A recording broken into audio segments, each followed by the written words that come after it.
Sal. Bronx, Sal the barber died over the holidays. For more than 50 years, his shop stood at Williamsbridge Road and Morris Park Avenue. He cut my hair when I was a child, and he gave my son his first haircut.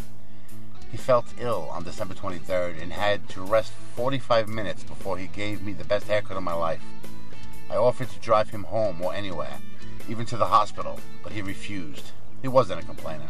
After his death, with so many decades at the same location, I expected to see a sign in the window saying, R.I.P. Sal, or thank you, Sal, for so many years of service to the community.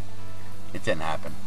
Someone did, however, manage to get that store for rent sign up, and that's what's really important.